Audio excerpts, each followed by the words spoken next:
Welcome back. Still to come, bus driving school. And Lit Vac Attack is here at the Folly. But right now we get an insight into the lives of Pacific Islanders who, according to some of their people, live with the shameful curse of disability. It doesn't exist. I've never heard of it. I know nothing. Ignorant monkeys? Let's go. We're not monkeys.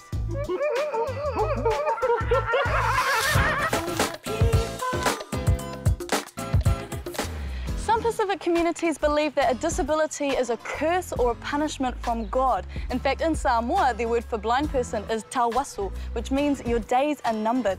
So how is that negative perception affecting our PIs living with a disability? And what's being done to change it? Let's find out.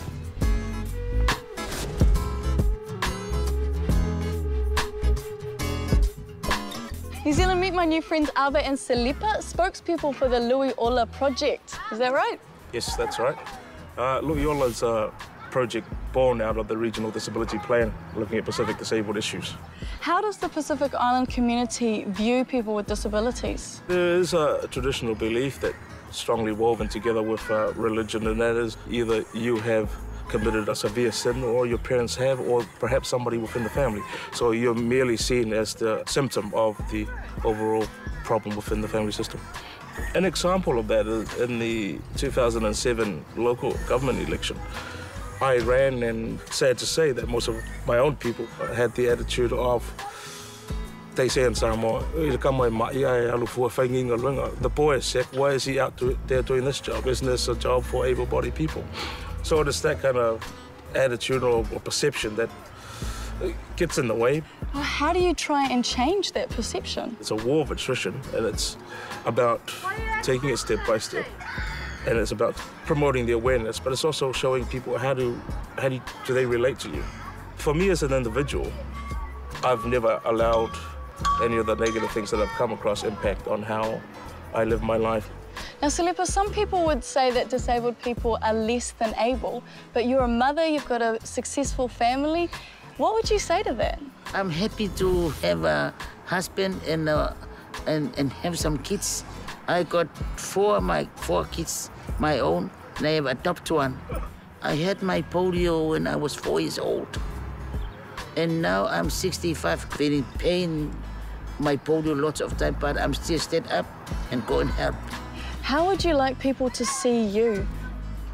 All I ask is that people see me with the same capabilities as they perceive others. We should be given the opportunity to contribute within our families, within our villages, in our churches, and the wider community.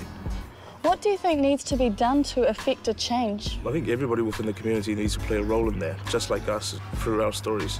Some of our traditional beliefs, some of our religious belief has created some of the attitudinal problems. But they also become the solution to this, because church structures, they're very influential right through our community, so they are part of the story, they are part of changing some of the realities for our communities. Okay, well, whawhatai lava to both of you for giving us a better understanding of your stories. Seems education is the key to changing some of these attitudes, and the church is one of the best places to start.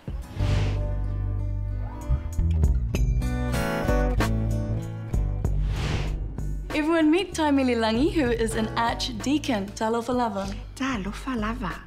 Now, Tai, do you believe that there are still negative perceptions about Pacific Islanders living with disabilities? There's still a little bit of it, not too much as it in the past. When somebody has a disability, they tend to make fun of them. How is the church helping to change that perception? Church teaching is that we have to respect everybody, from the small child up to the eldest amongst us.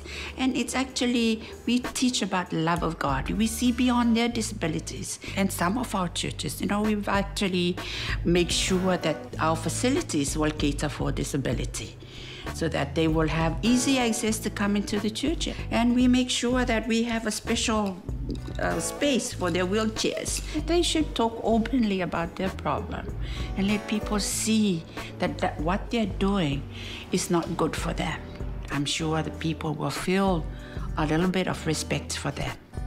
Yeah, there's that saying which says man looks at the outward appearance, but God looks at the heart. Absolutely. And we should continue propagate what the heart should see instead of the physical, and see God's face beyond that, to see that that is the image of God in a disabled person. Well, Tai, I'd like to thank you and Silipa and Ava for having the courage to make a change for better communities for disabled and able-bodied Pacific Island peoples together. We'll see you later. See you, and God bless you for all the good work you're doing. God bless you. It's that time you've all been waiting for. Prize time! And this week you could be in to win This Lit Vac Attached CD. This funky Pacific Beach Street t-shirt. All you gotta do is log onto our website and tell us how Lit Vac Attack got their name. The girls are here after the break. And I spend the day drifting buses. No, you don't. What do we say? Move that bus! Oh, damn.